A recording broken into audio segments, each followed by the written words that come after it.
Hawak ni Isabel sa kanyang nanginginig na kanang kamay ang larawan ng unang ultrasound ng kanyang anak, isang munting himala pagkatapos ng 8 taon ng paghihintay ng daan-daang tusok ng karayom sa kanyang hita at ng dusa ng pagiging baog sa mata ng pamilya Manalo.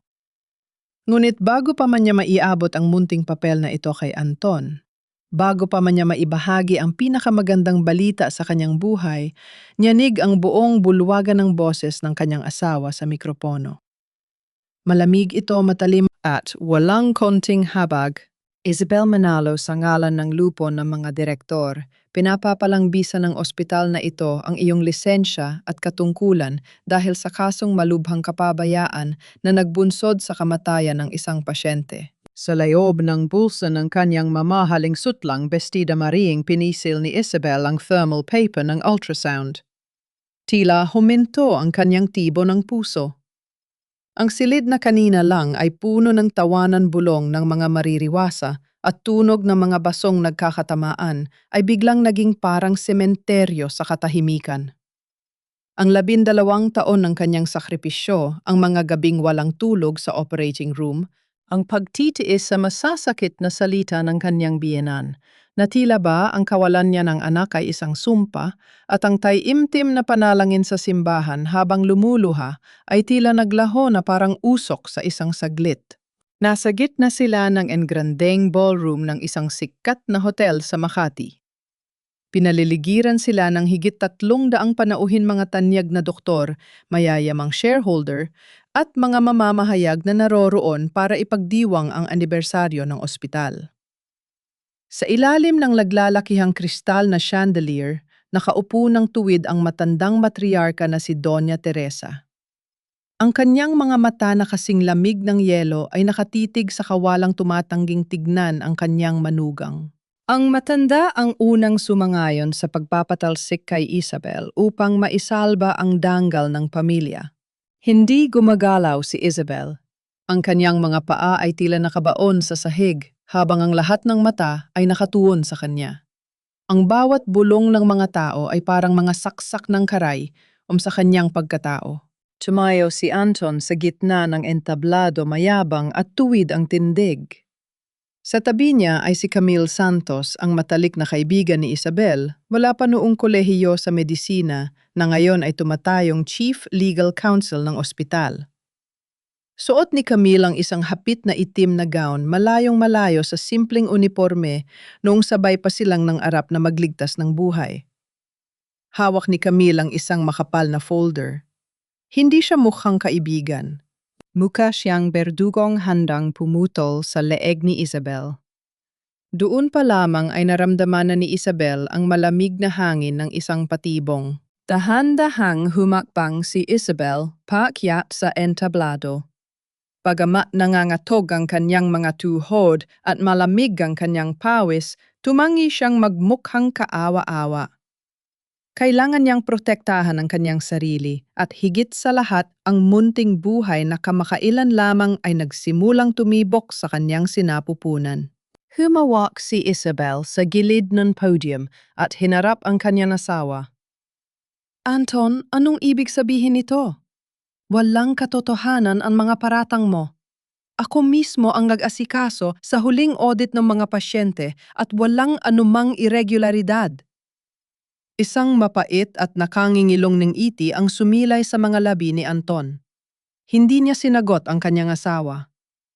Sa halip, sininyasan niya si Camille na ilahad ang katotohanang binuo nila sa dilim. Inayos ni Camille ang mikropono, ang kanyang boses ay umalingaw-ngaw sa buong bulwagan ng walang anumang pag-aalinlangan. Bilang Chief Legal Counsel ng ospital, formal naming natanggap ang isang reklamo mula sa pamilya ng kawawang pasyente na si Teresa Alcantara. Siya ay isang charity patient na sumailalim sa isang cesarean section sa ilalim ng pangangasiwa ni Dr. Isabel Manalo noong nakaraang linggo. Ayon sa aming investigasyon, nagkaroon ng malubhang postpartum hemorrhage ang pasyente dahil sa naiwan na inunan sa loob ng kanyang matres, isang malinaw na kapabayaan ng siruhano. Idineklara siyang patay pagkaraan ng ilang oras. Kasabay ng mga salitang iyon, biglang nagbago ang malaking screen sa likod ng entablado. Lumabas dun ang isang digital na kopya ng medical na chart ng pasyente. Sa ibaba nito, malinaw na nakasulat ang pangalan ni Isabel kasama ang kanyang opisyal na electronic signature. Mabilis na nag-isip si Isabel. Naalala niya si Teresa Alcantara. Siya mismo ang nag-opera dito dahil walang kakayahan ng pamilya na magbayad sa ibang pribadong klinika.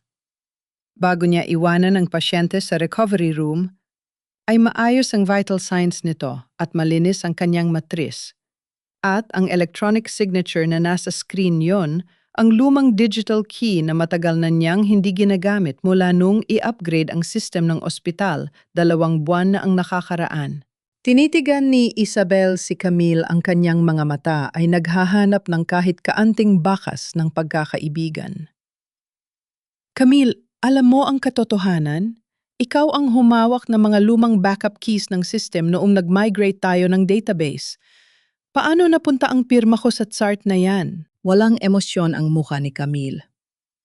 Ipinapakita ko lamang ang mga opisyal na dokumentong nakuha mula sa server Dr. Manalo. Ang pirma ay sa iyo at ang pasyente ay patay na. Walang puwang ang personal na pinagsamahan sa harap ng batas. Bago pa man makasagot si Isabel, tumayo si Doña Teresa mula sa kanyang upuan sa ulahan. Ang boses ng matanda ay pumutol sa mga bulong-bulungan ng mga bisita. Ang pamilya Manalo ay itinayo sa ibabaw ng dangal at tiwala ng publiko. Hindi namin hahayaang madungisan ng isang irresponsableng doktor ang pangalang binuo ng aking yumaong asawa. Effective immediately, tinatanggal si Isabel Manalo sa kanyang posisyon bilang Medical Director Designate at ang lahat ng kanyang access sa mga pondo at account ng ospital ay pansamantalang ipinapasara habang gumugulong ang investigasyon ng pulisya. Ang mga bulong-bulungan ay naging parang mga bubuyog na dumarami sa loob ng silid. May mga kumuha ng larawan, may mga nag-iwas ng tingin dahil sa hiya. Ang kahihiyang ito ay tila isang mabigat na pader na unti-unting pumipiga sa dibdib ni Isabel. Bigla siyang nakaramdam ng matalim na kirot sa kanyang puson.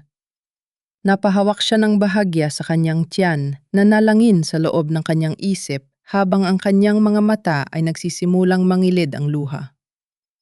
"Wag na yon, anak. Kumapit ka. Huwag kang bibitaw sa nanay."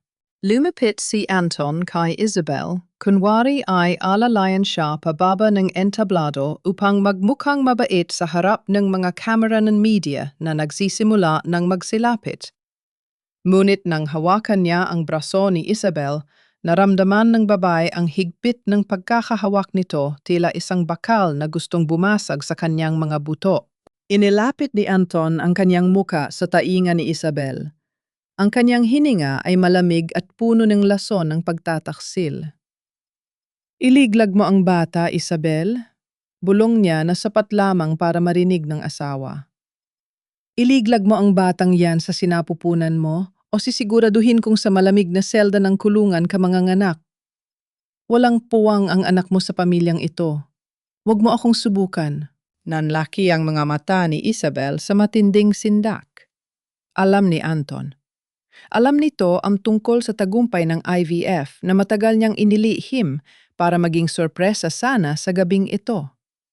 Alam nito ang lahat ng plano niya at mas pinili nitong patayin ang sarili nitong dugo o laman para lamang sa kapangyarihan at salapi ng ospital. Bago pa man makabawi sa shock si Isabel, bumukas ang malaking pintuan sa dulo ng ballroom.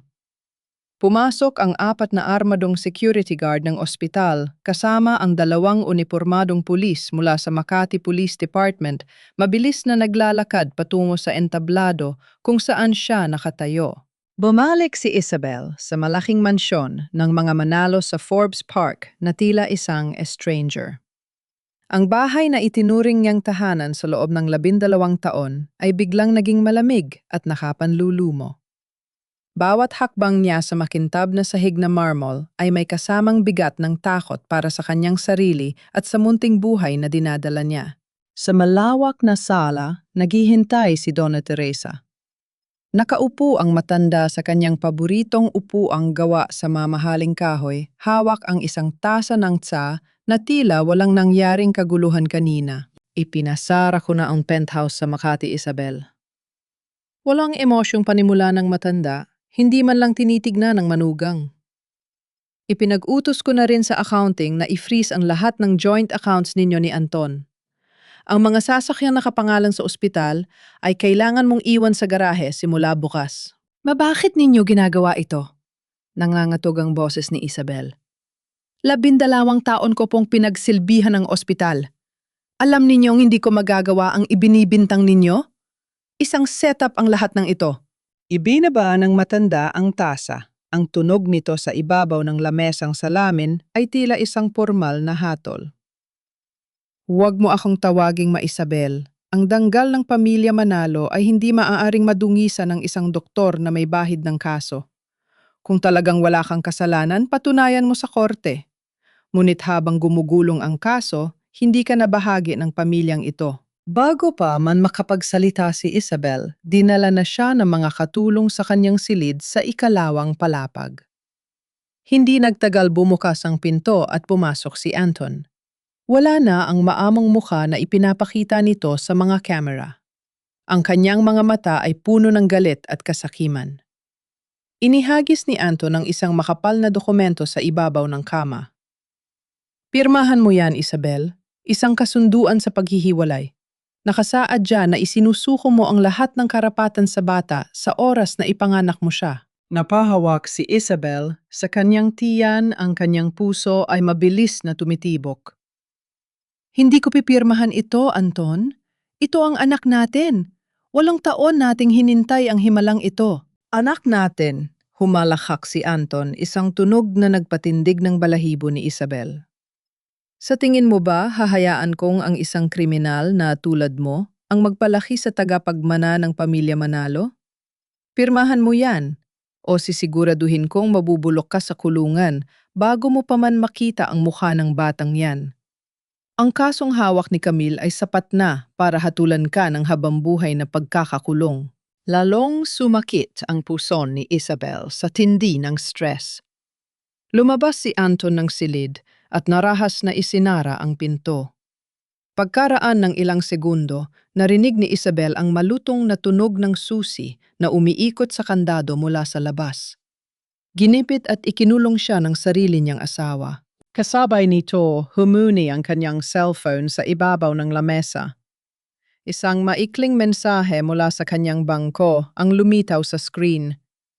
Ang lahat ng iyong credit at debit card ay pansamantalang hindi magagamit alinsunod sa kahilingan ng pangunahing may-ari ng account. Naiwan si Isabel sa dilim, walang pera, walang kalayaan at may banta ng pagkakakulong. Pumasok siya sa banyo at doon ay tahimik na humagulgol. Nilabanan niya ang pang-inginig ng kanyang katawan habang nakatitig sa salamin. Kailangan kong maging matatag para sa anak ko. Bulong niya sa sarili habang hinahawakan ang kanyang tiyan. Habang nagpapatuyo ng luha na hagip ng kanyang paningin ang isang bote ng prenatal vitamins sa ibabaw ng lababo. Iyon ang mga tabletang binili ni Anton para sa kanya na palaging ipinipilit ng lalaki na inumin niya gabi-gabi simula noong magsimula ang kanilang IVF treatment. May kakaiba sa bote. Napansin ni Isabel na ang gilid ng papel na label ay medyo nakaangat na. Tila ba may isa pang label sa ilalim nito? Gamit ang kanyang mga kuko dahan-dahang kinamot at binalatan ni Isabel ang ibabaw na papel. Habang unti-unting nabubunyag ang orihinal na label sa ilalim, tila huminto ang pagdaloy ng dugo sa kanyang mga ugat. Ang nakasulat sa orihinal na botelya ay hindi prenatal vitamins, kundi isang kilalang abortifacient, isang gamot na ginagamit sa mababang dosis para sa chemotherapy. Ngunit nagiging sanhi ng pagkalaglag ng bata at pansamantalang pagkabaog kung madalas inumin ng isang buntis. Nabitawan ni Isabel ang bote at ang mga tableta ay nagkalat sa sahig ng banyo. Kaya pala sa tuwing nagbubuntis siya sa nakalipas na 8 taon, palagi siyang nakakaranas ng hindi maipaliwanag na pagkalaglag ng bata sa unang 3 buwan. Hindi ang kanyang katawan ang may problema. Ang kanyang asawa ang unti-unting pumapatay sa kanyang mga anak sa loob ng 8 taon. Ang panginginig ng galit at sakit ay lumamon sa kanyang buong pagkatao. Gusto niyang sumigaw, ngunit alam niyang walang makakarinig sa kanya sa mansyong ito ng mga mamamatay tao. Sa gitna ng kanyang matinding pighati, narinig niya ang isang mahina at maingat na katok sa salaming pinto ng balkona ng kanyang silid. Dahan-dahan siyang lumapit at hinawi ang kurtina. Sa kabila ng dilim at ambon ng gabi, nakita niya ang nag-aalalang muka ni Luwalhati, ang kanyang matapat na yata sa ospital. Hawak nito ang isang maliit na flashlight at may suot na kapote. Dahan-dahang binuksan ni Isabel ang pinto ng balkona, sinalubong ng malamig na hangin at ambon ng gabi. Nakatayo roon si Luwal at ibasang-basa ang kapote, ngunit may determinasyon sa mga mata. Doktora, kailangan na nating umalis dito. Bulong ni Luwal, hati ang kanyang boses ay nanghinginig sa kaba. Narinig ko si Anton sa telpo, no habang pababa ako sa clinical ward kanina. Nagpadala siya ng mga tauhan para dalhin ka sa isang pribadong klinika sa labas ng lungsod bukas ng umaga. Gusto nilang kontrolin ang pagbubuntis mo. Nanlamig ang buong katawan ni Isabel. Alam niyang kapag dinala siya sa klinikang kontrolado ni Anton, hindi lamang ang kanyang kalayaan ang mawawala, kundi ang munting buhay sa kanyang sinapupunan. Hindi mag-aalangan si Anton na ipasira ang kanyang pagbubuntis para lamang makuha ang buong kontrol sa ospital. Paano tayo makakaalis dito, Luwalhati? Nakalak ang pinto at may mga guard sa ibaba, tanong ni Isabel habang mabilis na isinisilid sa kanyang backpack ang bote na nakalalasong gamot at ang mga dokumento ng kanyang IVF. Itinuro ni Luwalhati ang dulo ng balkona kung saan may nakataling makapal na lubid na gawa sa tela. Dito tayo dadaan, doktora. May ambulance, yang nakaparada sa likod ng hardin. Ginamit ko ang aking emergency pass para mailabas ito sa garahe ng ospital. Sa tulong ni Luwal, at idahan-dahang bumaba si Isabel mula sa balkonahe. Bawat hakbang pababa ay tila isang parusa para sa kanyang katawan. Paulit-ulit niyang hinahawakan ang kanyang tiyan, tahimik na nagmamakaawa sa kanyang anak na wag munang bumitaw. Nang sa wakas ay sumayad ang kanyang mga paa sa basang damuhan, mabilis silang tumakbo patungo sa naghihintay na ambulance sa ilalim ng mga anino ng mga puno ng mangga. Sumakay si Isabel sa likod ng ambulansya habang si Luwalhati naman ang pumwesto sa manibela. Sa isang iglap, umungol ang makina ng sasakyan at mabilis na tinahak ang daan palabas ng mansyon. Upang maiwasan ang hinala ng mga gwardya sa gate, binuksan ni Luwalhati ang sirena ng ambulansya nang papalapit na sila sa labasan. Ang malakas na hagulgol ng sirena ay bumasag sa katahimikan ng Forbes Park. Nang makita ng gwardya ang ambulansya na tila may dalang pasyenteng nasa bingit ng kamatayan, mabilis nitong binuksan ang bakal na gate. Nakahinga ng maluwag si Isabel nang makalabas sila sa subdivision. Ngunit panandalian lamang ang ginhawang iyon. Doktora, may sumusunod sa atin, sigaw ni Luwalhati habang nakatingin sa rearview mirror. Sumilip si Isabel sa maliit na bintana sa likod. Isang itim na SUV na may mga headlight na tila nagbabanta sa dilim ang mabilis na sumusunod sa kanila. Iyon ang sasakyan ng mga security personnel ni Anton. Biglang bumilis ang takbo ng SUV. Sinubukan nitong harangan ang ambulansya. Apilit na ginigipit si Luwalhati na tumabi sa gilid ng kalsada. Bawat pag-iwas ng ambulansya ay nagdudulot ng malalakas na pagkaantog sa loob, dahilan para mapakapit si Isabel sa bakal na higaan habang pinoprotektahan ang kanyang tiyan. Ang bawat tagtag ay parang isang kutsilyong sumasaksak sa kanyang puson. Luwalhati, huwag kang hihinto, mapapahamak ang anak ko. Sigaw ni Isabel, ang kanyang mga mata ay puno ng luha ng takot. Sa gitna ng habulan, nanginginig na hinawakan ni Isabel ang kanyang cellphone. Biglang umilaw ang screen nito mula sa isang hindi kilalang numero. Isang maikling mensahe ang lumitaw. Pumunta ka sa Batangas. Ligtas ka roon. Ipadadala ko ang lokasyon ng isang maliit na klinika. Walang oras para mag-alinlangan. Luwalhati pumasok ka sa South Luzon Expressway. Tumuloy tayo patungong Batangas. Sigaw ni Isabel. Habang papalapit sa toll gate ng SLEX, nakita ni Luwalhati ang isang pagkakataon. Isang sasakyan ng Highway Patrol Group, HPG ng pulisya, ang nakaparada sa gilid ng kalsada para sa isang random checkpoint. Gamit ang kanyang talino, hindi nag-atubili si Luwalhati. Pinatunog niya ang busina ng ambulansya ng sunod-sunod at huminto mismo sa tabi ng sasakyan ng mga pulis. Ibinaba niya ang bintana at sumigaw. "Sergeant, may dinadala kaming pasyenteng manganganak na may malubhang komplikasyon. May sumusunod sa aming itim na SUV na pilit kaming hinaharangan." Nang makita ng mga pulis ang ambulansyang may sirena at ang kahina-hinalang itim na SUV sa likod, mabilis na hinarangan ng mga ito ang daan gamit ang kanilang patrol car upang questionin ang driver ng SUV. Dahil dito, nagkaroon ng sapat na oras si Luwalhati para mabilis na dumaan sa tollgate at tuluyang pumasok sa expressway. Iniwan ng mga tauhan ni Anton sa likod. Napaupo si Isabel sa sahig ng ambulansya, nanginginig ang buong katawan sa takot at pagod. Sumilip siya sa bintan at pinagmamasdan ang mga naglalakihang ilaw ng mga gusali sa Makati na unti-unting lumiliit at naglalaho sa likod ng makapal na ambon ng gabi. Iniwan niya ang lahat ang kanyang karera, ang kanyang katayuan at ang lalaking minahal niya. Ngunit nagtangka sa kanyang buhay. Hawak niya ang kanyang backpack na naglalaman ng mga ebidensya ng kanyang pagdurusa. Makalipas ang halos 2 oras ng biyahe, pumasok ang ambulansya sa madilim at palikolikong daan patungong Batangas. Ang ulan ay lumakas at isang makapal na hamog ang bumalot sa paligid, dahilan para halos walang makita sa daan. Biglang umubo ang makina ng ambulansya.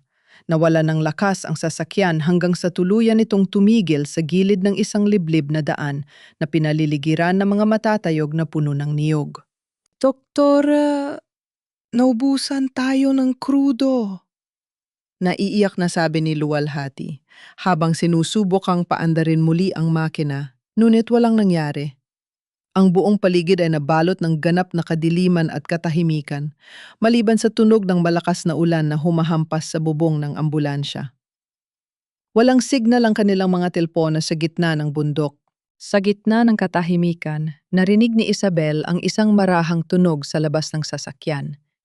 Isang kaluskos na mga tuyong dahon na tila ba may mga mabibigat na hakbang ng tao na papalapit sa gilid ng ambulan, siya mula sa madilim na kagubatan. Ang ngayabad na narinig ni Isabel sa gitna ng kadiliman ay hindi mula sa mga tauhan ni Anton. Nang bumukas ang pinto ng ambulan, siya ang liwanag ng isang gasera ang tumambad sa kanila. Dala ni Mang Jose ang tiyuhin ni Luwalhati. Alam ng pamilya ni Luwalhati na darating sila at nang mawala ng signal ang kanilang mga telpono sa gitna ng bagyo, nagpasya si Mang Jose na hanapin sila gamit ang kanyang lumang tricycle. Kinaumagahan, nagising si Isabel sa amoy ng tinapang bangus at mainit na sinangag na humahalo sa sariwang hangin at alat ng dagat. Nakahiga siya sa isang simpleng banig sa loob ng isang maliit na bahay kubo na nakatayo malapit sa dalampasigan ng Batangas. "Kumain ka muna, doktora," malambing na sabi ni Aling Maria, ang ina ni Luwalhati, habang inilalapag ang isang mangkok ng mainit na lugaw na may luya at manok.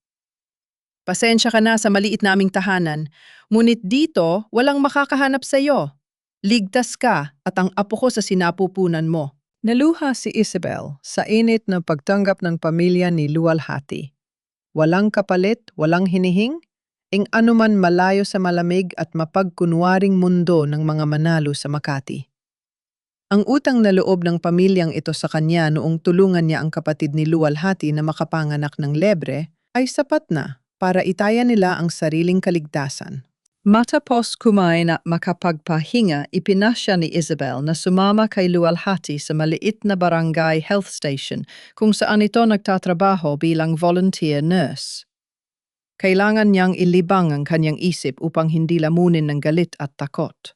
Ang klinika ay gawa lamang sa semento at kahoy, walang sapat na kagamitan at walang permanenteng doktor.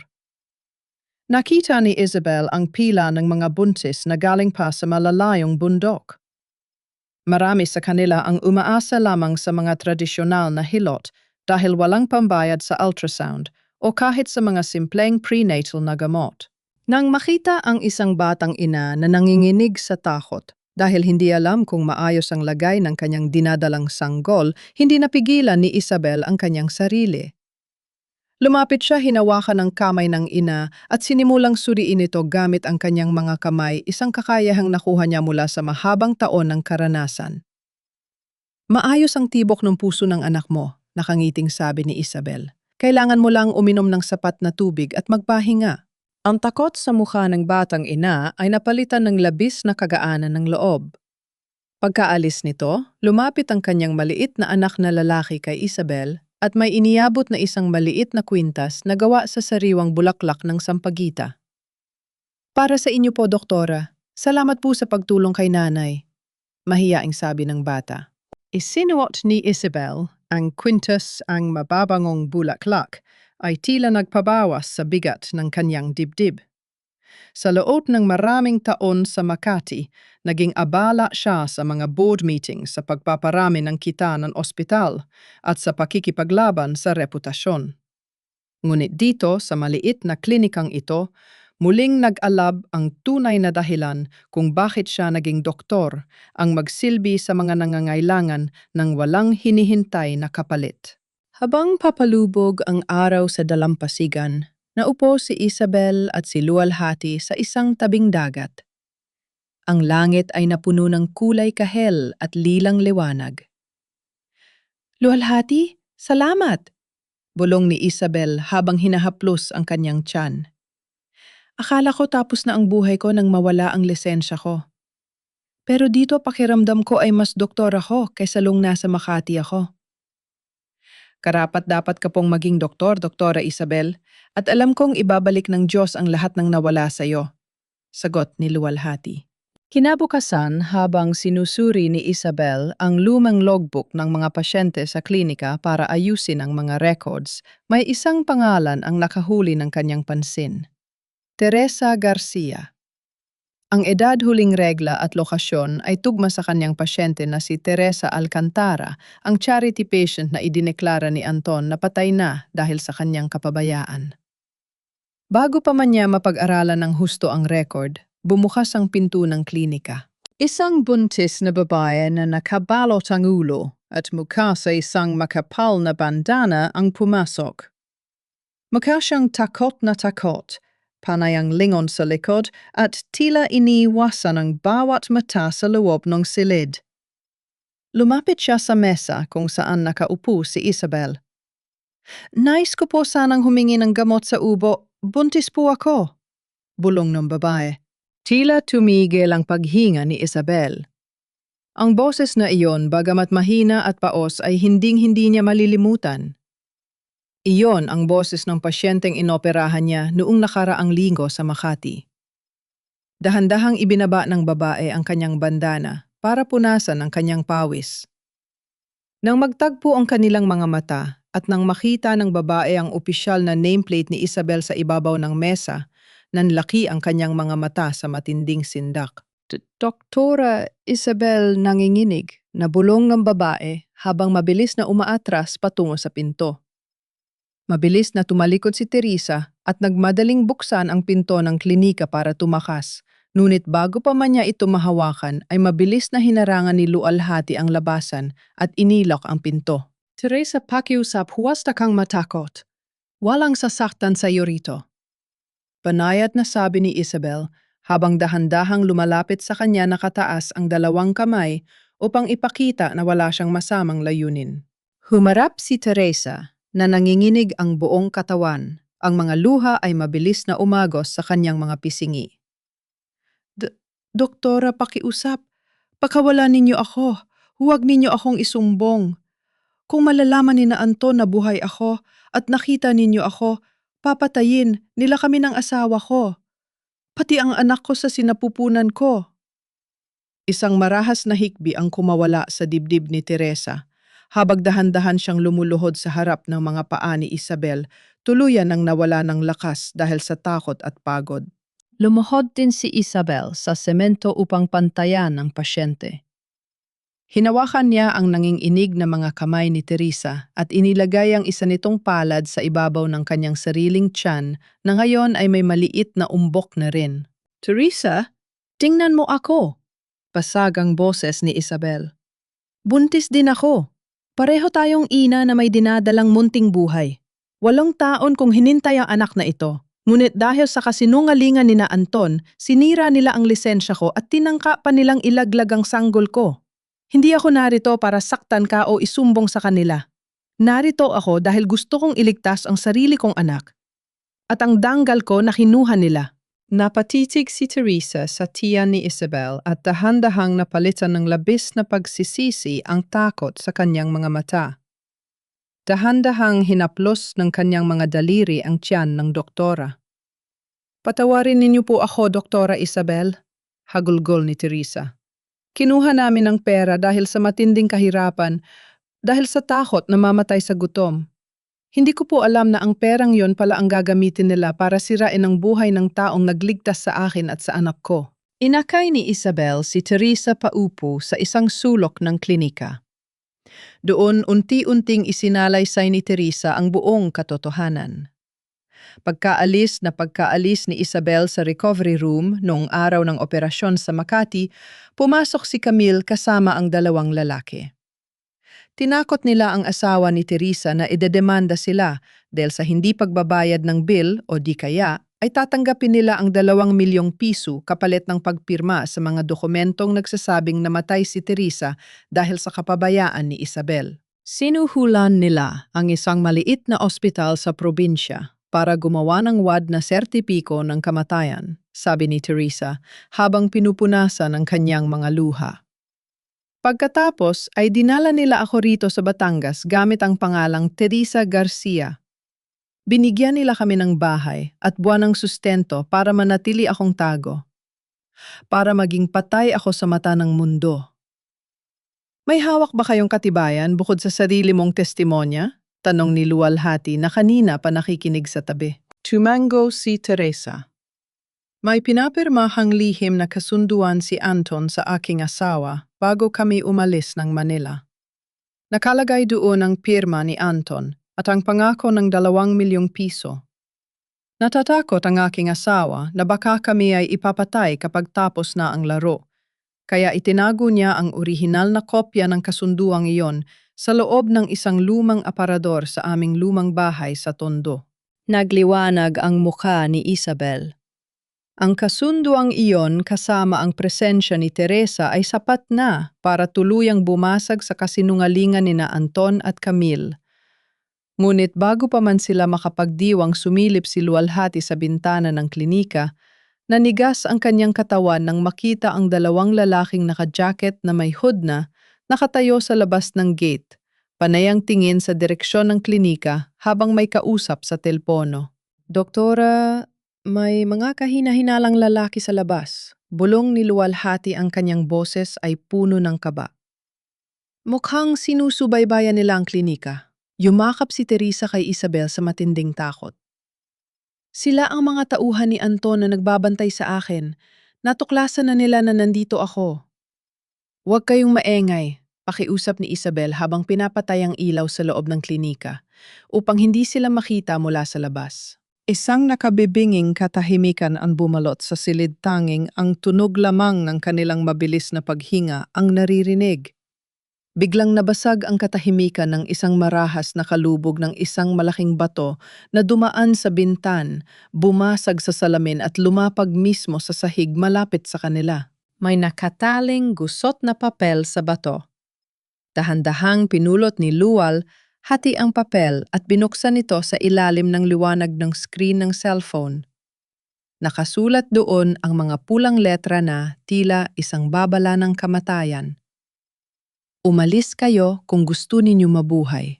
Kinaumagahan sa isang maliit at tahimik na karinderya sa tabi ng dalampasigan ng Batangas, sinalubong ni na Isabel at luwalhati ang isang lalaking nakasuit, ngunit walang kasamang mga bodyguard.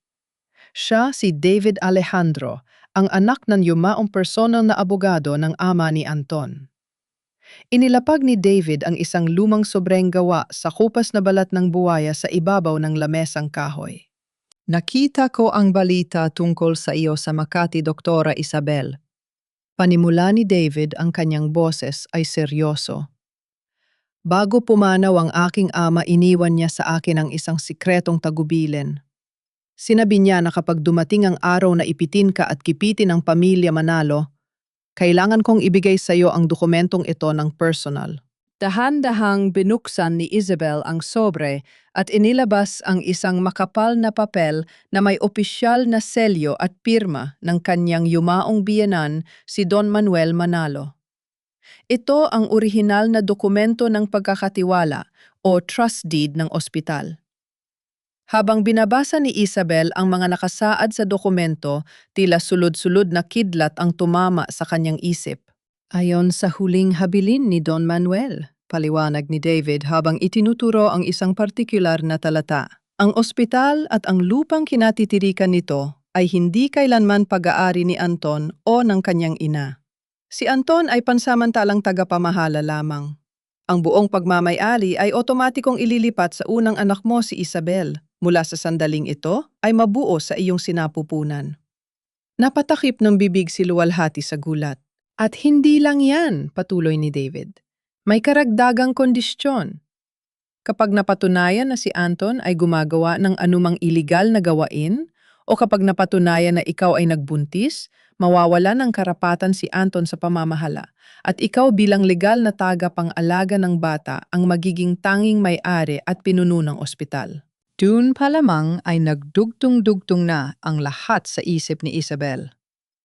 Ito ang dahilan kung bakit nagmamadali si Anton na sirain ang kanyang reputasyon. Alam ni Anton ang tungkol sa kondisyong ito sa di tatalab na di pagsasabi ng kanyang ama. Kinuha ni Isabel mula sa kanyang bag ang bote ng prenatal vitamins na binakpak niya ang label noong nakaraang gabi sa banyo ng mansyon. Ipinakita niya ito kay David at kay luwalhati. Bilang isang doktor, nagtataka ako kung bakit palaging nagreresulta sa maagang pagkalaglag ang aking mga nakaraang pagbubuntis. Sabi ni Isabel, ang kanyang boses ay nanginginig sa nagngangalit na galit. Ang gamot na ito na natagpuan ko sa boteng ibinigay sa akin ni Anton, ito ay methotrexate, isang uri ng gamot na ginagamit sa chemotherapy at para patigilin ang paglaki ng mga selula. Sa mababang dosis unti-unti nitong nilalason ang aking matris upang hindi magpatuloy ang pagbubuntis. Napaluha si Isabel, ngunit hindi dahil sa kahinaan. Ang kanyang mga luha ay nagmula sa matinding pighati ng isang ina na ngayon lamang nalaman ang katotohanan. Niyakap niya ng mahigpit ang dokumento ng kanyang biyen at ang papel ay nabasa ng kanyang mga luha. Ang kanyang 3 nakaraang anak na nawala, hindi dahil sa mahina ang kanyang katawan. Pinatay sila ng sarili nilang ama dahil sa kasakiman sa pera at kapangyarihan. Pinatay niya ang aking mga anak. Bulong ni Isabel, ang kanyang mga mata ay naging kasing talim ng bakal. Para lamang mapanatili ang kontrol sa ospital, nilaso niya ako sa loob ng 8 taon. Hinawakan ni luwalhati ang balikat ng doktora upang bigyan ito ng lakas. Doktora, may laban tayo ngayon. Hawak natin ang katotohanan. O luwalhati, sabi ni Isabel. Habang pinupunasan ng kanyang mga luha, ang mukha ay napalitan ng determinasyon na singtatag ng bato. Hindi ko nahahayaang hawakan niya ang aking anak. Sisiguraduhin kong pagbabayaran niya ang bawat buhay na kinuha niya. Ngunit bago pa man sila makabuo ng plan, biglang sumigaw ang telepono ni David sa ibabaw ng lamesa. Sinagot niya ito at pagkalipas ng ilang sandali, ang kanyang mukha ay napalitan ng labis na pag-aalala. Ibinaba ni David ang telepono at tumingin kay Isabel. Tumawag ang aking partner sa law firm sa Makati. Naghain si Anton ng petisyon sa korte ngayong umaga. Humihingi siya ng deklarasyon na ikaw ay mentally incompetent o nawalan na ng katinuan dahil sa depresyon mula sa iyong mga nakaraang pagkalaglag ng bata. Kapag naaprubahan ito ng korte, mawawalan ng bisa ang karapatan mo bilang tagapangalaga ng bata sa ilalim ng trust deed. Kailan ang nakatakdang pagdinig? Tanong ni Isabel, ang kanyang kamao ay nakakuyom. Walang pagdinig na magaganap, Isabel. Gagamitin nila ang kanilang impluensya para maaprubahan ito ng mabilis, sagot ni David. At ang nakatakdang pulong ng mga shareholder para aprubahan ang pagbebenta ng ospital? 7 araw na lang mula ngayon. Umalinggaw-ngaw ang mahaba at paulit-ulit na tunog ng tawag mula sa isang hindi kilalang numero sa loob ng marangyang penthouse ni Camille sa Makati. Matapos ang ilang sandali, inabot niya ang kanyang mamahaling telepono. Sino ito? Naiinis na tanong ni Camille. Ako ito, Camille. Banayad ngunit malamig ang boses ni Isabel sa kabilang linya. Napatayo si Camille sa gulat mabilis na lumapit sa bintana at sumilip sa labas na tila ba natatakot na nasa malapit lang si Isabel. Isabel, saan ka nang galing? May lakas ka pa ng loob na tumawag pagkatapos ng ginawa mo. Alam mo bang hinahanap ka na ng mga pulis? Alam ko, Camille, mahinahong sagot ni Isabel. Ngunit tumawag ako hindi para makipagtalo. Tumawag ako dahil gusto kitang iligtas. Humalahak si Camille, isang pilit at sarkastikong tawa. Iligtas ako, nababaliw ka na ba? Ikaw ang patungo sa kulungan, Isabel? Bukas na bukas ay aaprubahan na ng korte ang petisyon ni Anton na ideklara kang walang katinuan. Hindi ako ang mababaliw, Camille. Kundi ikaw kapag narinig mo ito, patuloy ni Isabel, walang bakas ng takot ang kanyang boses. Hawak ko na ang orihinal na trust deed ng aking biyenan. Nakasaad doon na ang buong pagmamay-ari ng ospital ay mapupunta sa aking anak mula nang ito ay mabuo sa aking sinapupunan. At hawak ko rin ang bote ng nakalalasong gamot na ipinapakain sa akin ni Anton sa loob ng 8 taon upang wag akong magkaanak. Kasama ng aking medical na pagsusuri, sapat na ito para makasuhan si Anton ng attempted murder at malubhang panloloko. Natahimik ang kabilang linya. Naririnig ni Isabel ang mabilis na paghinga ni Camille. Kung ako sa iyo, Camille, bilang isang matalinong abogado, hihinto na akong maging sunod-sunuran kay Anton, payo ni Isabel. Kapag bumagsak si Anton, kakalad ka rin kanya bilang kasabwat sa peking kaso ni Teresa Alcantara. At sa tingin mo ba ay ililigtas kanya suriin mo ang kanyang safe sa opisina? Tignan mo ang kanyang mga travel record. Tignan mo kung may tiket ka rin kasama patungong ibang bansa o baka naman sarili lang niya ang iniligtas niya. Bago pa makasagot si Camille, pinatay na ni Isabel ang tawag. Sa loob ng kanyang silid sa Batangas, hinarap ni Isabel ang salamin. Kumuha siya ng isang matalas na gunting. Nang walang pag-aalin, langan ginupit niya ang kanyang mahabang buhok na dati ay paborito ni Anton. Ang mga hibla ng buhok ay nalaglag sa sahig kasabay ng kanyang mga lumang takot. Sa salamin, isang bagong Isabel ang lumitaw. Maikli ang buhok, matalas ang tingin, at may mukha ng isang inang handang pumatay para sa kanyang anak. Hindi na ako ang dating Isabel, naiiyak na lamang, bulong niya sa kanyang sarili. Samantala sa Makati, hindi mapakali si Camille. Dahil sa mga salita ni Isabel, nagpasya siyang pumunta sa opisina ni Anton gamit ang kanyang sariling susi. Binuksan niya ang lihim na drawer sa lamesa nito. Doon ay natagpuan niya ang isang sobre. Ang naglalaman ng passport ni Anton, may kasamang isang one-way flight ticket patungong Vancouver, Canada na naka-schedule 5 araw mula ngayon. Isang pangalan lamang ang nakasulat sa tiket, Anton Manalo. Walang Camille. Bukod dito, nakita niya ang mga bank document na nagpapakita na inilipat na ni Anton ang 50 milyong piso na bahagi ng advance payment para sa pagbebenta ng ospital na dapat ay komisyon ni Camille patungo sa isang offshore account sa Switzerland na nakapangalan lamang kay Anton. Nanginig ang panga ni Camille sa galit. Napagtanto niya na gagamitin lang siya ni Anton para makuha ang pera at pagkatapos ay iiwan siyang mag-isa para harapin ang kaso sa Pilipinas. Ang unang lamat sa kanilang alyansa ay tuluyan ng lumalim. Sa Batangas, handa na sina Isabel Walhati at Teresa Alcantara para bumiyahe pabalik sa Makati kinabukasan upang harapin ang mga shareholder. Ngunit bago pa man sila makalabas ng klinika niyanig, ang buong paligid ng malakas na ugong ng dalawang malaking SUV na walang plaka. Biglang hinarangan ng mga ito ang dalawang dulo ng makipot na daang lupa palabas ng klinika.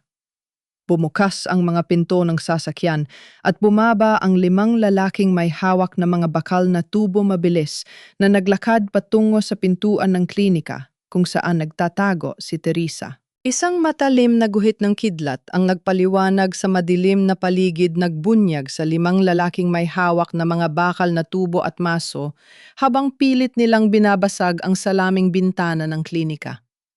Kasabay nito ang hagupit ng isang malakas na bagyo na nagdulot ng agarang pagkawala ng kuryente sa buong bayan ng Batangas.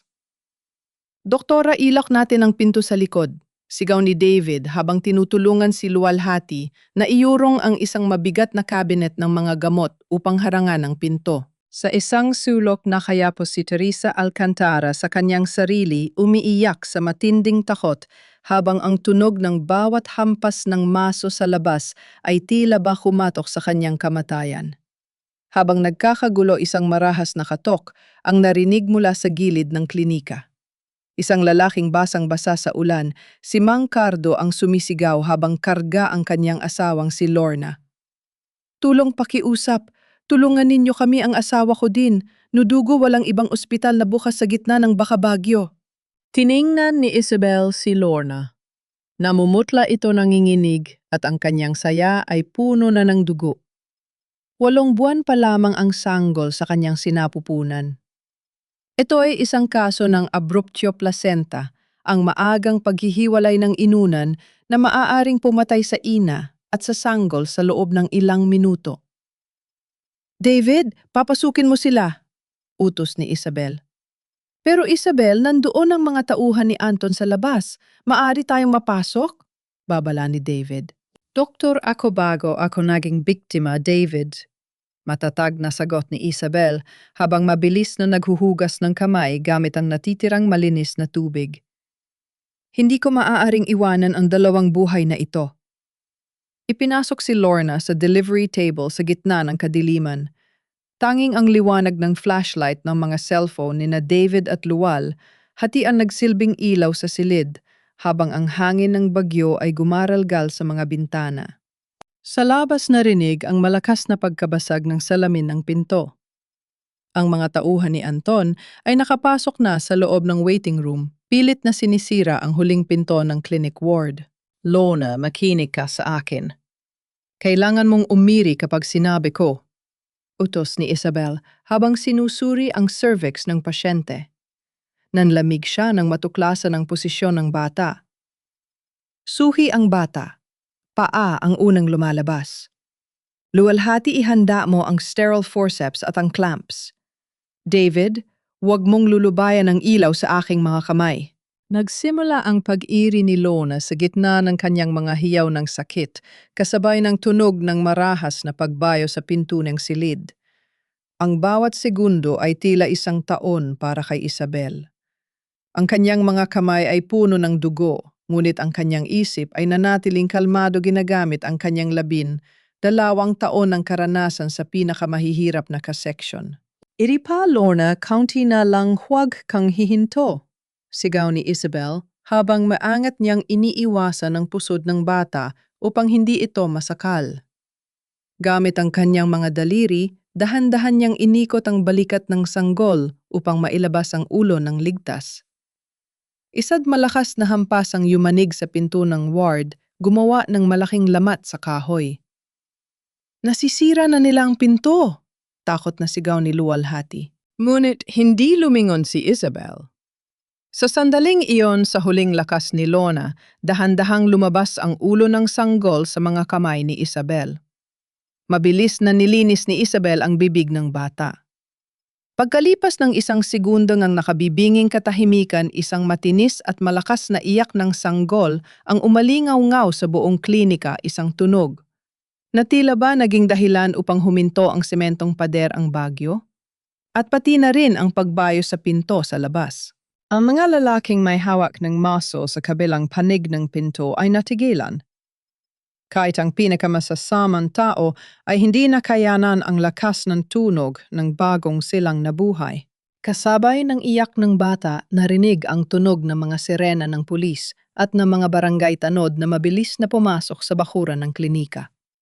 Bago pa man sumabog ang pinto ng ward, tumakbo na si Mang Cardo sa labas upang sumigaw ng tulong na naging dahilan upang mabilis na magsidatingan ang mga autoridad na nagpapatrolya dahil sa bagyo. Nang marinig ang mga sirena, mabilis na nagsitakbo ang mga tauhan ni Anton patungo sa kanilang mga SUV at mabilis na pinaharurot ang mga ito sa gitna ng madilim na kalsada. Nakahinga ng maluwag si Isabel, dahan-dahang inilapag ang malusog na sanggol sa dibdib ng umiiyak na si Lorna. "Ligtas na kayo," bulong niya habang pinupunasan ang pawis sa kanyang no. Habang tinutulungan ng mga pulis na linisin ang labas ng klinika, lumapit si David kay Isabel na may hawak na isang basang cellphone. Isabel, naiwan ito ng isa sa mga tauhan ni Anton sa kanyang pagmamadaling tumakas. Naka-unlock pa ang screen. Kinuha ni Isabel ang telepno. May isang bukas na text message mula sa numerong nakarehistro sa pangalan ni Anton Manalo. Ang mensahe ay malinaw at nakapanlulumo, "Kidnapin si Teresa. Huwag ng buhay ng bata sa sinapupunan ni Isabel. Siguraduhing hindi sila makakarating sa Makati." Ito ang huling ebidensya ng tangkang pagpatay sa kanya at sa kanyang anak. Dahil sa tindi ng nangyari, nagpasya ang hepe ng pulisya ng Batangas na magpadala ng 2 mobile car upang personal na i-escort si Isabel, si Teresa at si David pabalik sa Makati upang masiguro ang kanilang kaligtasan. Nang sumakay si Isabel sa loob ng sasakyan ng pulis, dahan-dahang sumilay ang unang liwanag ng umaga pagkatapos ng bagyo. Nakaramdam siya ng isang maliit marahan, ngunit malinaw na sipa sa loob ng kanyang sinapupunan. Ito ang unang pagkakataon na naramdaman niyang gumalaw ang kanyang anak. Napangiti si Isabel habang hinahaplos ang kanyang tiyan. Ang kanyang mga mata ay puno ng mag-aapoy na tapang. "Anak, lalaban tayo. At bukas, babawiin natin ang lahat." Ang pulong ng mga shareholders sa gusali ng mga Manalo sa Makati ay magsisimula sa loob ng eksaktong 24 na oras. Umalingaw-ngaw ang bawat tunog ng takong ng sapatos ni Camille sa ibabaw ng malamig na sahig na marmol ng lumang simbahan sa labas ng Makati. Ang silid dasalan ay tahimik, tanging ang mahinang liwanag ng mga kandila sa tabi ng mga estatwa ng santo ang nagbibigay buhay sa madilim na paligid. Sa harap ng altar, nakatayo si Isabel. Ang kanyang maikling buhok at ang suot niyang simpleng puting damit ay nagbigay sa kanya ng isang anyo ng kapayapaan na matagal nang nawala sa kanya. Sa ilalim ng maluwag na tela, malinaw na ang umbok ng kanyang tiyan. Huminto si Camille ilang hakbang mula sa kanya, mahigpit na nakahawak sa kanyang mamahaling bag. "Bakit mo ako pinapunta rito, Isabel? Alam mo bang sa isang tawag ko lang sa mga pulis ay maaari ka nilang kaladkarin palabas ng simbahang ito?" "Hindi mo gagawin yon, Camille," mahinahong sagot ni Isabel nang hindi lumingon. "Dahil bago pa man makarating ang mga pulis, alam mo mong kasama kitang babagsak. At sa pagkakataong ito, wala nang magliligtas sa iyo." Humarap si Isabel, ang kanyang mga mata ay walang galit, tanging isang malalim at nakapandulumong lamig ang nakikita ni Camille. "Ano ang ibig mong sabihin?" tanong ni Camille, pilit na pinatitigas ang kanyang boses. Inilabas ni Isabel ang isang folder na naglalaman ng kopya ng orihinal na trust deed kasama ang nakumpiskang telepono mula sa tauhan ni Anton sa Batangas. "Hawak na namin ang orihinal na habili ni Don Manuel. Ang buong ospital ay pag-aari ng aking anak. At sa teleponong ito, may malinaw na utos si Anton na ipapatay si Teresa Alcantara at ilaglag ang anak ko. Bilang abogado ng pamilya, alam mo kung ano ang ibig sabihin nito? Attempted murder, qualified theft ng pondo ng ospital at falsification of public documents." "Wala akong kinalaman sa mga balak ni Anton sa Batangas." Depensa ni Camille, ang kanyang mukha ay nagsisimula ng mamuti. Maaring wala, ngunit ikaw ang pumirma sa mga peking dokumento ng kamatayan ni Teresa. Ikaw ang kasabwat sa panloloko, sabi ni Isabel, dahan-dahang lumapit kay Camille. At sa tingin mo ba ay ililigtas ka ni Anton? Nakita mo na ba ang flight ticket niya patungong Canada? Isang pangalan lang ang nakasulat doon, Camille. At ang 50 milyong piso na dapat ay komisyon mo sa pagbebenta ng ospital, inilipat na niya sa kanyang sariling lihim na account. Natahimik si Camille. Ang katotohanan nakita niya sa safe ni Anton noong nakaraang gabi ay muling bumalik sa kanyang isip din. Nudurog ang natitirang tiwala na meron siya para sa kanyang kasosyo at kasintahan.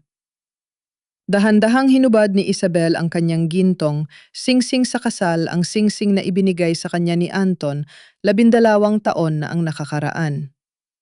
Kinuha niya ang kamay ni Camille at dahan-dahang inilagay ang singsing sa palad nito. Kunin mo ito, Camille, bulong ni Isabel. Ang kanyang boses ay puno ng pighati, ngunit may kasamang pagpapatawad sa kanilang lumang pagkakaibigan.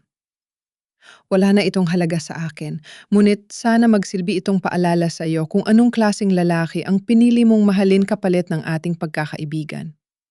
Handa ka ba talagang makulong para sa isang lalaking handa kang iwan sa putikan? Napatitig si Camille sa gintong singsing sa kanyang palad.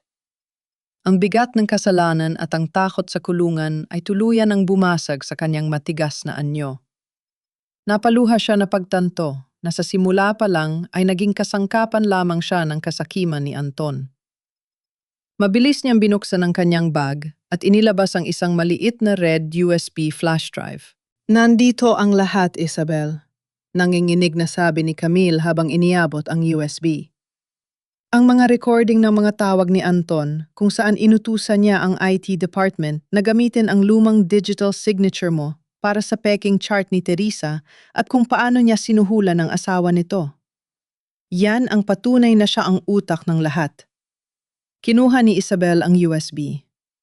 Salamat, Camille. Salamat sa pagpili sa tamang landas. Nang lumabas si Camille sa pintuan ng simbahan, sinalubong siya ng mainit na hangin ng hapon sa Makati. Biglang tumunog ang kanyang telepno. Ang pangalan ni Anton ang lumitaw sa screen. Sinagot niya ito pilit na pinapakalma ang kanyang boses. Hello, Anton? Camille, handa na ba ang lahat ng dokumento para sa pulong bukas? Masiglang tanong ni Anton sa kabilang linya halatang nasasabik sa 500 milyong piso na makukuha niya. Pagkatapos nito, lilipad na tayo paalis ng bansa. Tumingin si Camille sa langit, ang kanyang muka ay naging kasing lamig ng marmol ng simbahan. Siyempre, Anton, handa na ang lahat. Bukas makukuha mo ang lahat ng nararapat para sa iyo. Ang huling gabi ng kasinungalingan ng mga manalo ay magtatapos na.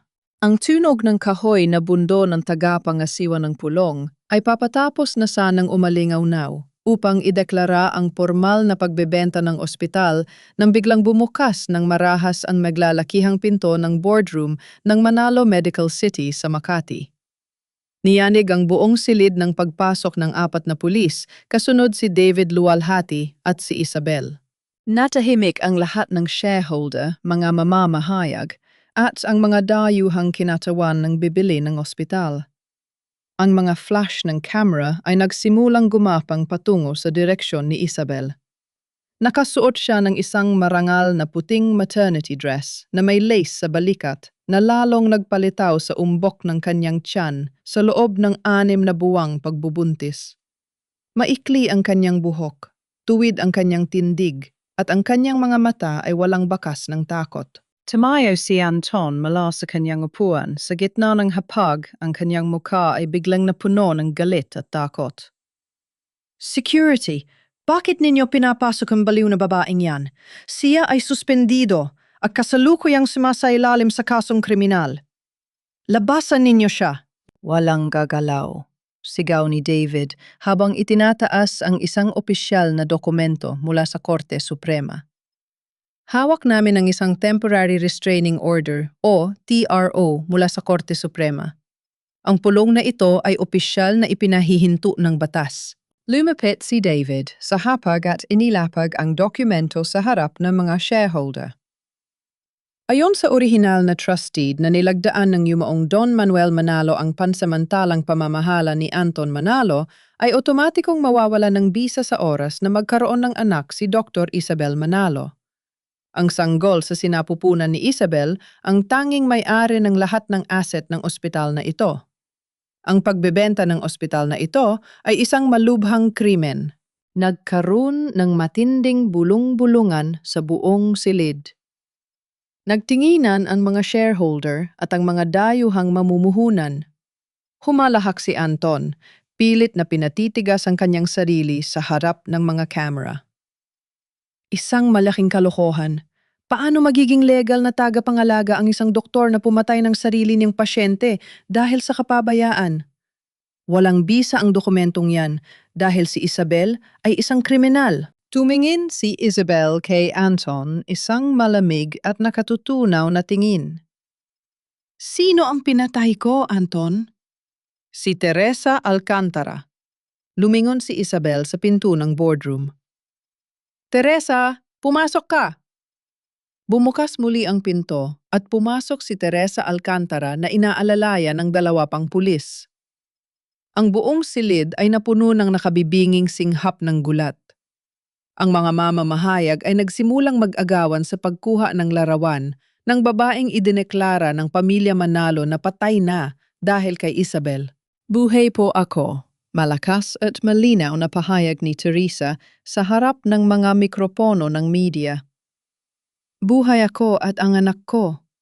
Tinakot at binayaran ako ng 2 milyong piso ni Anton Manalo para magpanggap na patay at isisi ang lahat kay Doktora Isabel upang matanggal siya sa ospital. Nanlamig ang buong katawan ni Anton, ang kanyang mga kamay ay nagsimulang manginig.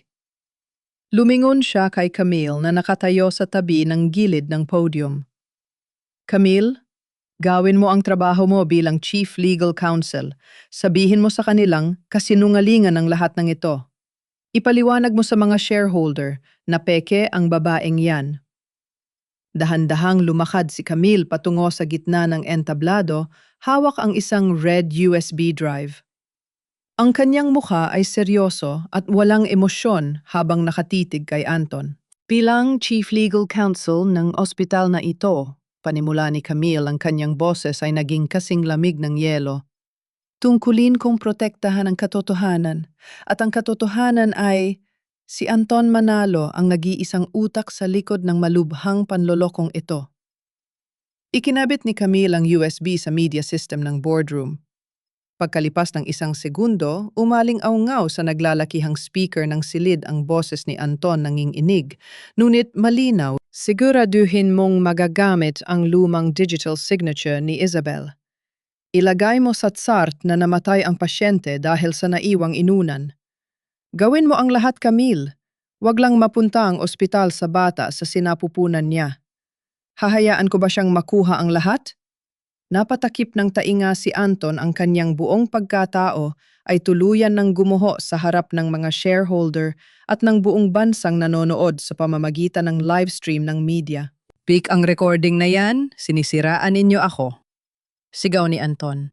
Ang kanyang buhok ay nagulo at ang kanyang suit ay tila ba naging isang basahan sa kanyang paningin. Sa sandaling yon, dahan-dahang tumayo si Doña Teresa mula sa kanyang upuan sa unahan. Ang matandang matriarka ay nangangatog ang buong katawan. Ang kanyang mga mata ay puno ng labis na kahihiyan at pighati habang nakatitig sa kanyang sariling anak. Lumapit ang matanda kay Isabel. Tumingin siya sa umbok ng tiyan ni Isabel, ang tanging natitirang dugo ng kanyang yumaong asawa na tinangka ng sarili niyang anak na patayin sa loob ng 8 taon sa pamamagitan ng paglalason. Sa harap ng lahat ng shareholder, mga katulong at mga kamera ng media, dahan-dahang lumuhod si Doña Teresa sa harap ni Isabel. Ang kanyang mga luha ay pumatak sa sahig. Patawarin mo ako, Isabel, hagulgol ng matanda, hawak ang laylayan ng damit ni Isabel habang naninginig. Patawarin mo ang aking pagkabulag, ang aking apo, ang tanging dugo ng pamilya ko. Tinangka niyang patayin. Hindi siya tinulungang tumayo ni Isabel, ngunit hinayaan niya ang matanda na harapin ang sarili nitong kahihiyan. Ito ang kabayaran sa 12 taon ng paghamak sa kanyang pagkatao dahil lamang sa hindi niya kayang magkaanak noong una. Lumapit ang dalawang pulis kay Anton, inilabas ang mga bakal na ka-handcuffs. Anton Manalo, ikaw ay arestado sa kasong attempted murder, qualified theft at falsification of public documents. Habang nilalapatan ng ka-handcuff si Anton, pilit siyang pumiglas sumarap kay Isabel na may nagnangalit at madilim na tingin. Ang kanyang mga mata ay tila ba gusto siyang patayin sa sulyap. Magsisi ka, Isabel. Gawang aso nagaw ni Anton habang kinakaladkad siya palabas ng mga pulis. Walang halaga ang ospital na yan. Kung wala ako, sisiguraduhin kong babagsak ka rin kasama ng batang yan. Tinitigan lamang siya ni Isabel ng may malalim na habag. Walang kahit isang salita ang lumabas sa kanyang mga labi. Nang isara ng mga pulis ang pinto ng mobile car sa labas ng gusali, ang malakas na tunog ng pagkasara ng pinto ay naging hudyat ng pagtatapos ng madilim na pamumuno ng mga Manalo sa Makati. Umalingaw-ngaw ang kalansing ng posas na tinanggal sa mga kamay ni Anton sa loob ng silid-dalaw ng Makati City Jail. Nakatitig si Isabel sa kanyang asawa na ngayon ay wala na ang mama. Haling suit, maayos na gupit ng buhok at ang mayabang na tindig. Nakasuot ito ng kulay kahel na uniforme ng bilanggo tuyot ang balat at puting-puti na ang buhok sa kabila ng kanyang edad. Ang kanyang mga mata ay lumubog sa matinding takot at puyat. Isabel, pakiusap. Nangangatog ang boses ni Anton habang nakahawak sa bakal na lamesa na naghihiwalay sa kanila. Bawiin mo ang kaso. Hindi ko kakayanin dito. Magbago na ako, ibibigay ko sa iyo ang lahat ng pera basta pakiusap, magpiyansa ka para sa akin. Walang naramdamang galit si Isabel, tanging isang malalim na awa at kawalan ng pakiramdam ang namayani sa kanyang puso. Inilapag niya ang dokumento ng annulment o pagpapawalang bisa ng kanilang kasal sa ibabaw ng lamesa. Pirmahan mo ito, Anton? Mahinahong, sabi ni Isabel. At huwag mong gamitin ang anak ko para sa kalayaan mo. Hindi ka nagbabayad sa akin sa mga nawalang taon ko bilang asawa mo. Nadbaayad ka sa 3 buhay na kinuha mo sa akin sa loob ng 8 taon dahil sa lason mo. Dito ka nababagay. Tumayo si Isabel at lumakad palabas ng hindi nililingon ang mga pagsigaw at pagmamakaawa ni Anton na bumasag sa dingding ng bilangguan. Makalipas ang 1 linggo formal na binasa ng hukom sa Korte ng Makati, ang hatol kay Anton Manalo, 12 taong pagkabilanggo ng walang piyansa dahil sa kasong qualified theft, malubhang panloloko at physical injuries na may kinalaman sa unti-unting paglalason kay Isabel. Ang hustisya ay tuluyan ng nakamit. Sa opisina ng medical director ng ospital na ngayon ay malinis at puno na ng liwanag, pumasok si Doña Teresa. Mas mukha siyang matanda ngayon, ngunit may kasamang bagong anyo ng kapakumbabaan. Inilapag niya ang isang maliit na pilus na kahon sa ibabaw ng mesa ni Isabel. Sa loob nito ay ang gintong kwintas na may pendant na kristal, ang heirloom ng pamilya Manalo na ibinibigay lamang sa panganay na anak ng bawat henerasyon. Ito ay para sa aking apo, Isabel. Mahinang sabi ni Doña Teresa, hindi makatingin ng diretsyo sa mga mata ng manugang. Sana ay tanggapin mo. Kinuha ni Isabel ang kahon, hinaplos ang malamig na ginto. Tatanggapin ko ito para sa aking anak, bilang alaala ng kanyang lolo na si Don Manuel. Ngunit nais kong maging malinaw, Doña Teresa. Wala kayong karapatang makialam sa kung paano ko palalakihin ang anak ko o kung paano ko pamamahalaan ang ospital na ito mula ngayon. Tumango ng dahan-dahan, si Donna Teresa tinanggap ang mahigpit ngunit patas na hangganan na ibinigay ni Isabel. Naiintindihan ko, Isabel. At salamat sa hindi pagbura sa pangalan ng aking asawa sa ospital. Bago lumabas si Donna Teresa, naglakad si Isabel patungo sa malawak na selyadong dingding ng lobby ng ospital.